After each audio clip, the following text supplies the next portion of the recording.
When you think about cyber attacks, you probably picture a sketchy email or a weird website. But what if I told you some of the sneakiest ones don't start on a screen at all? They start well in places you'd least expect.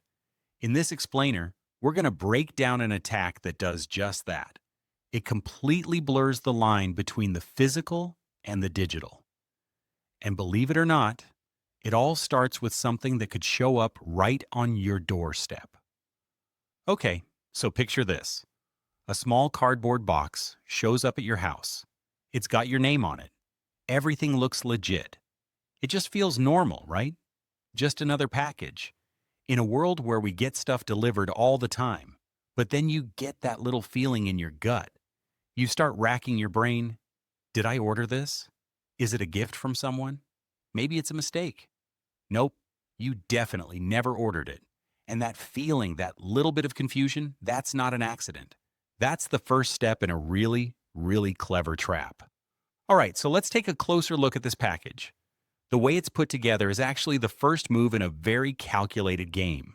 So you open it up and things just get weirder. There's no note, no receipt, not even a return address, and inside, it's not a product, not some cheap gadget. It's just a piece of paper with a single QR code on it. That's it. Nothing else. This isn't a mistake. It's a total intentional information vacuum. That lack of information, that vacuum, it's completely on purpose. It's designed to pull us straight into the next stage of the attack, which is what we can call the curiosity trap.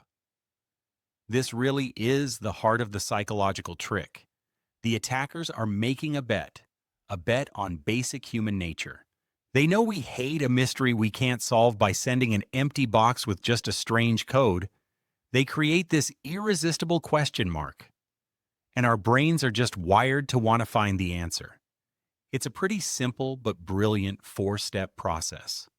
First, the package creates a puzzle.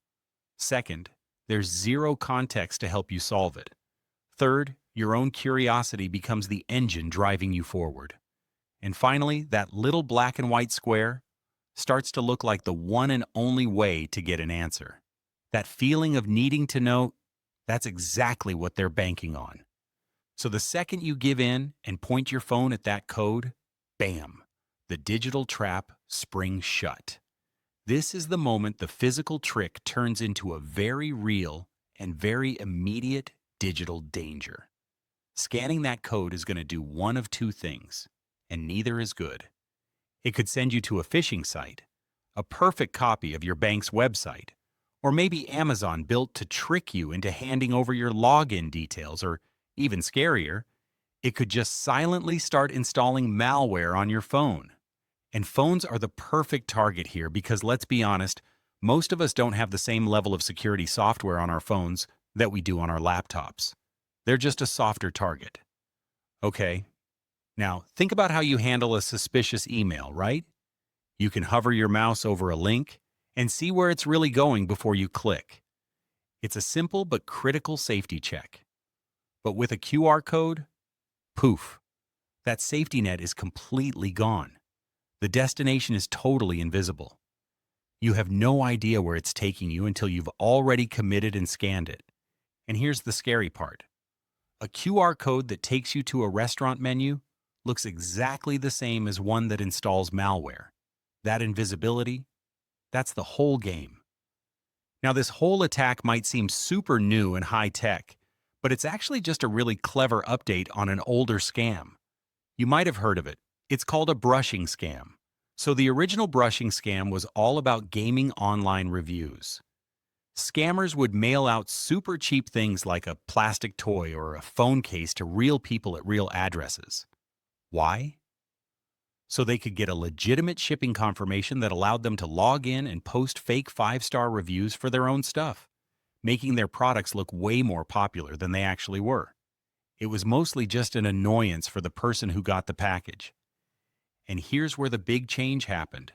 With the old scam, that cheap little product in the box was the point. But in this new version, the box is just a shell, a delivery mechanism. It's like a Trojan horse. The goal isn't about faking reviews anymore. It's about launching a direct assault on your personal data. The real weapon is that QR code hiding inside. So when you're up against a trick, this clever one that mixes the physical and the digital so well, how do you actually protect yourself? Well, the good news is your best defense is incredibly simple. If there's one thing you take away from this, it's this. A QR code is nothing more than a hidden link. That's it. It's just a hyperlink in a funky black and white box. And once you start thinking about them that way, you've pretty much won half the battle. I mean, you'd never click a random sketchy link from a total stranger in an email, right? So why would you scan a random QR code you just found? So your game plan is straightforward. First, just be suspicious of any package you weren't expecting. If you open it and it has a QR code from some random unknown source, just don't scan it, throw it out. The most important thing to remember is you can't tell a good code from a bad one just by looking at it. So you have to treat every single unknown QR code like it's a suspicious link because it is. You see this whole attack, it points to a much bigger trend. The lines between our physical world and our digital security are just blurring. They're dissolving. The danger isn't just in your inbox anymore. It can literally arrive on your doorstep. So the question I want to leave you with is this.